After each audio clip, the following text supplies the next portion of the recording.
Bienvenidos una vez más, amigos futboleros, a este su canal Sport Tony. Mi nombre es Tony Viera y esto es solo para los amantes al fútbol.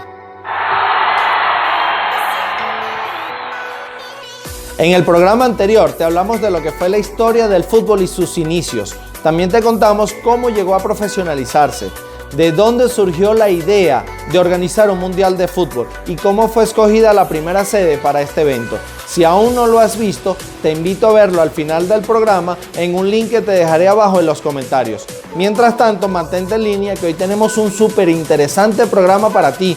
Hoy te contaremos la historia y las anécdotas jamás contadas del primer mundial de fútbol, el que fue organizado por Uruguay en 1930. Espero te diviertas y lo disfrutes.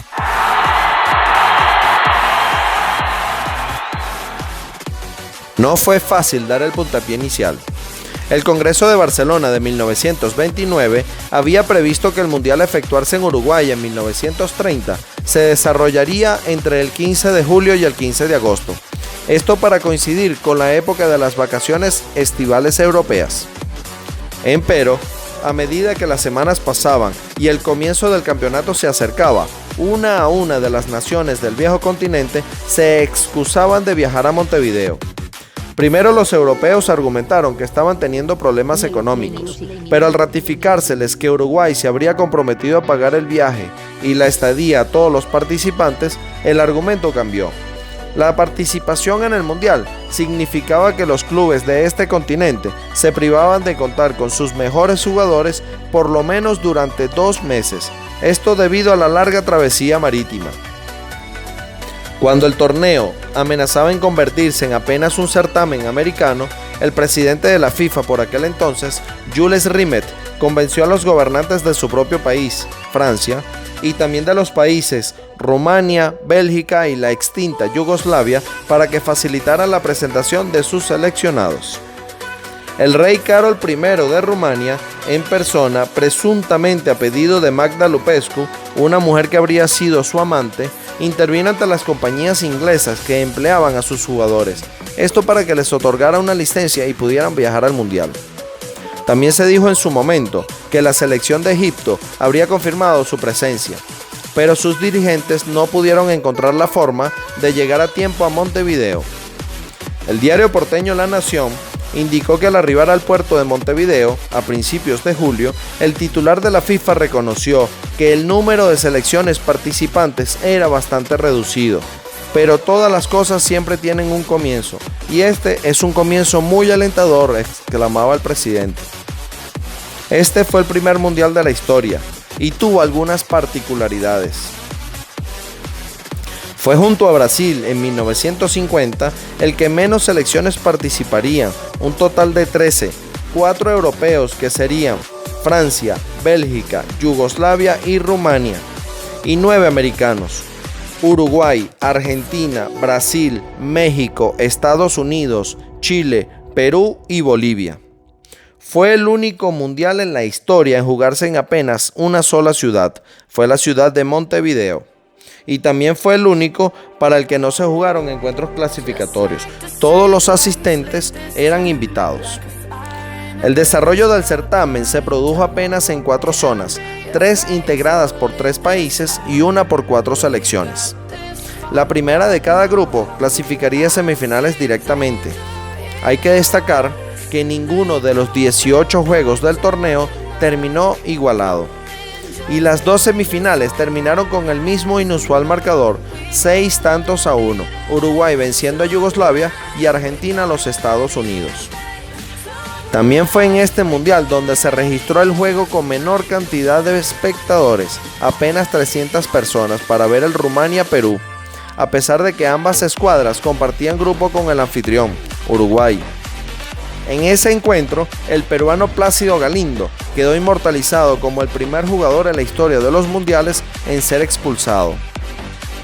El 15 de julio a las 15 horas, hora local, Uruguay y Bélgica en el Estadio Parque Central y Francia-México en la cancha Pósitos fueron los primeros juegos de la historia de los mundiales. El francés Lucien Laurent, a los 19 minutos, marcó el primer gol de la historia.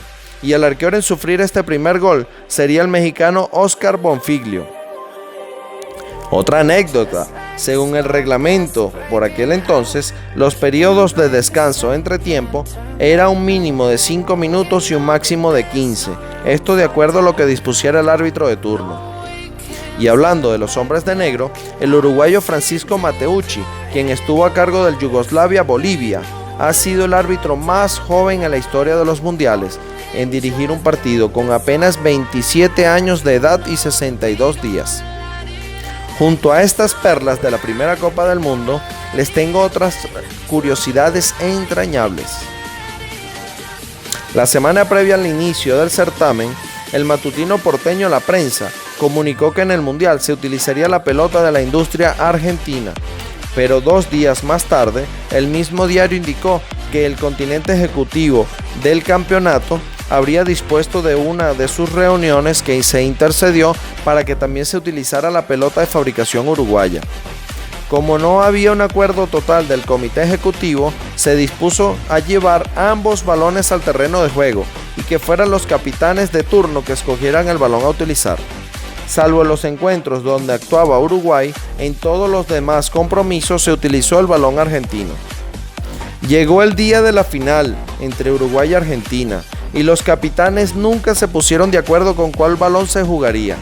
El árbitro sería el belga Jan Langenus, quien determinó que se usaría en el primer tiempo el balón argentino y en el segundo se utilizaría el balón uruguayo.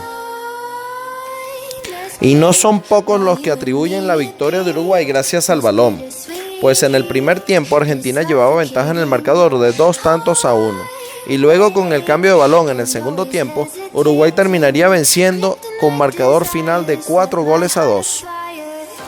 Hay una selección que viajó sin técnico.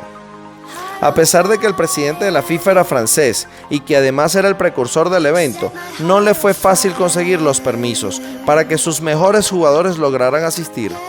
De hecho, el técnico que estuvo a cargo del equipo Blue durante 197 partidos, Gastón Barriao, era el secretario del Conservatorio Nacional de Música de su país y a pesar de sus intensas gestiones, nunca fue autorizado para poder viajar con su selección. Aunque sí tuvo su revancha en el Mundial de 1934, donde por fin pudo dirigir a su selección en un Mundial. Hay una curiosidad, este técnico francés murió el 11 de junio de 1958, el mismo día que Francia se enfrentaría a Yugoslavia por el Mundial de Suecia. Hay un técnico que estaba loco. El entrenador de los Estados Unidos era Robert Miller y se puso como loco al terminar el partido de debut de su selección ante Bélgica. Ya en el vestuario, el técnico exclamó a sus jugadores: "Esto es un desastre, estoy furioso con ustedes, nunca habían jugado tan mal. Si repiten esta actuación, les retiraré mi amistad", exclamaba el técnico. Lo insólito del reproche es que su equipo venía de vencer con un claro y contundente 3-0 a Bélgica. En el partido inaugural de la Copa se jugaba Francia y México. Transcurría el minuto 23 cuando en una jugada fortuita el arquero de Francia Alex Tepot chocó con un delantero mexicano, quedando totalmente inconsciente. Al no reaccionar, los dirigentes decidieron llevarlo a emergencias de un hospital ante una posible conmoción cerebral, convirtiéndose así en el primer jugador de la historia en salir lesionado de la cancha. Lo insólito es que 3 días más tarde sorprendió a todo el mundo cuando salió de titular ante la selección de Argentina, que era la todopoderosa junto a la de Uruguay en aquella época. Pero no solo quedaría por ahí el asombro de los espectadores. Corría el minuto 18 de juego cuando el árbitro señaló un penalti a favor de los argentinos y el ágil arquero francés entró en la historia al ser el primer guardaballas en atajar un penal en un mundial. Y ya que estamos hablando de penaltis, en el último juego de la fase de grupos se enfrentaban Argentina y México. El partido entraría a la historia por ser el primer y hasta ahora el único partido en el que se pitarían 3 penaltis en un juego durante los 90 minutos.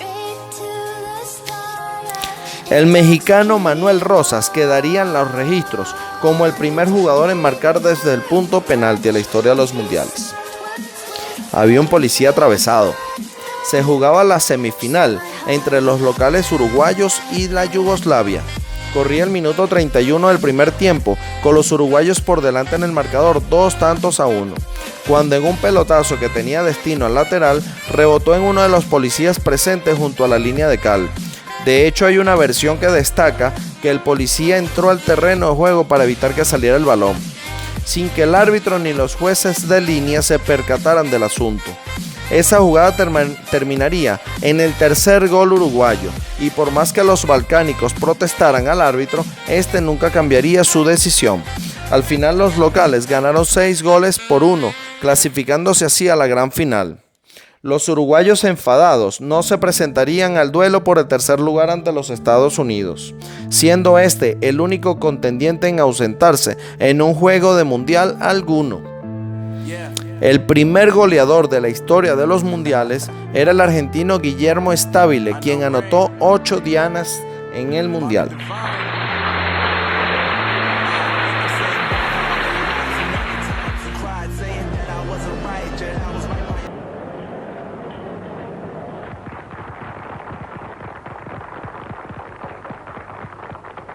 Señores, mis compañeros de Tres Cruzadas me han honrado una vez más para que agradezcan en su nombre esta magnífica fiesta.